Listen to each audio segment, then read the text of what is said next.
Tere, kallid kuulajad! Minu nimi on Mari ja täna oleme siin Liisaga, et rääkida ühel väga olulisel ja ehk isegi veidi kuumal teemal digiturvalisusest ja tehnoloogiast meie kõige pisemate, eelkooliealiste laste elus. Just nii, Mari. Tervist kõigile! Kui ma ise lastega iga päev toimetan, siis näen, et see teema puudutab peaaegu iga perekonda. Lapsed puutuvad ekraanidega kokku juba väga varakult ja see tekitab nii lasteaiaõpetajates kui ka lapsevanemates palju küsimusi. Mari, alustame ehk positiivsest. Tihti räägime ohtudest, aga mida head meile tehnoloogia kasutamine annab? Oi, häid asju on tegelikult tohutult. Me näeme lasteaias iga päev, kuidas nutiseadmed õige kasutuse korral võivad olla suurepärased arengutoetajad. Mõelgem kas või harivatele rakendustele.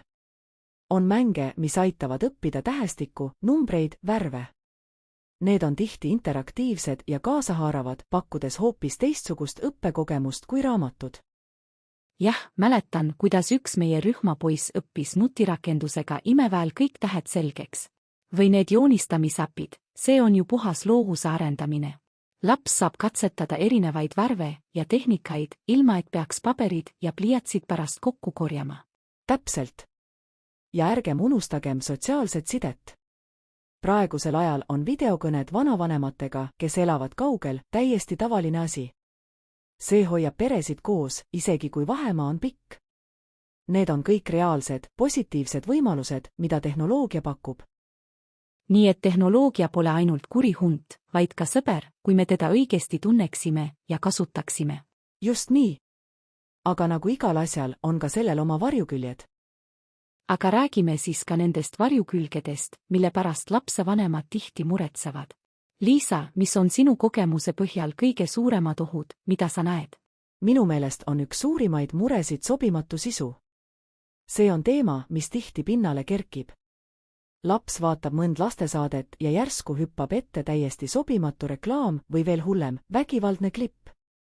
See on justkui metsik lääs, kus ootamatud üllatused varitsevad igal nurgal. Absoluutselt. Ja just seepärast on nii oluline, et lapsevanemad teaksid, millised rakendused on turvalised ja filtreeritud.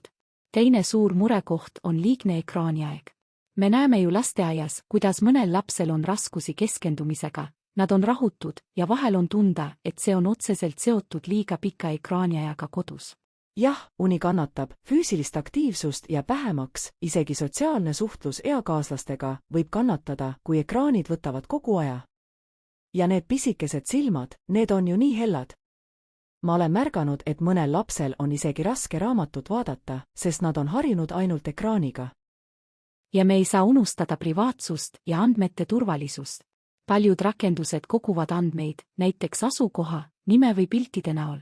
Lapsed ei mõista seda. Meie peame olema need, kes neid andmeid kaitsevad ja tegema lastele selgitustööd.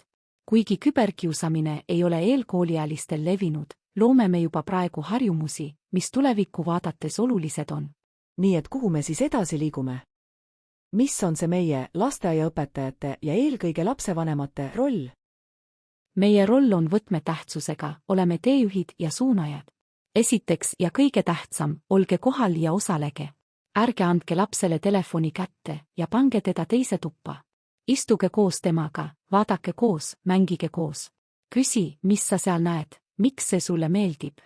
See annab võimaluse selgitada, mis on õige ja mis vale, ja samal ajal arendada lapse digitaalset kirjaoskust. See on nii oluline. Ja loomulikult piirangud ekraaniajale.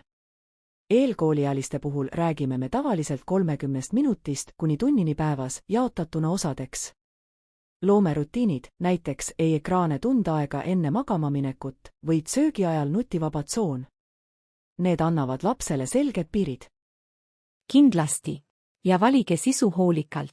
On olemas suurepäraseid rakendusi, mis on harivad ja sobivad lastele. Uurige neid enne, lugege arvustusi, veenduge, et seal pole peidetud ostuvõimalusi või sobimatuid reklaame. Lastele mõeldud platvormid nagu YouTube Kids pakuvad ka piiratud sisu, kuid isegi seal on vaja vanemlikku järelevalvet. Ja loomulikult eeskuju näitamine. Me ei saa oodata, et laps ei oleks kogu aeg ekraanis kinni, kui me ise oleme. Lapsed õpivad kõige paremini meie käitumist jäljendades. Jah, ja vanemliku kontrolli funktsioonid. Nutitelefonidel ja tahvelarvutitel on sisse ehitatud seaded, mis aitavad piirata ligipääsu, filtreerida sisu ja piirata ekraaniaega. Kasutage neid. Need on disainitud teid aitama. Liisa, see on nii oluline teema ja usun, et andsime kuulajatele palju mõtlemisainet. Kokkuvõtteks, tehnoloogia on siin, et jääda. See on imeline tööriist, mis pakub meie lastele uusi võimalusi. Aga meie, täiskasvanute, ülesanne on olla teadlikud, kohal ja aktiivsed suunajad. Luua oma lastele turvaline, toetav ja hariv digikeskkond. Nii tagame, et nad kasvavad üles nutikate ja turvaliste digikasutajatena. Just nii. Olge teadlikud digivanemad ja looge oma lastele parim digitaalne tulevik. Suur aitäh, Liisa, selle arutelu ees. Aitäh, Mari. Ja aitäh, head kuulajad, kohtume järgmisel korral, kui räägime juba teistel põnevatel teemadel.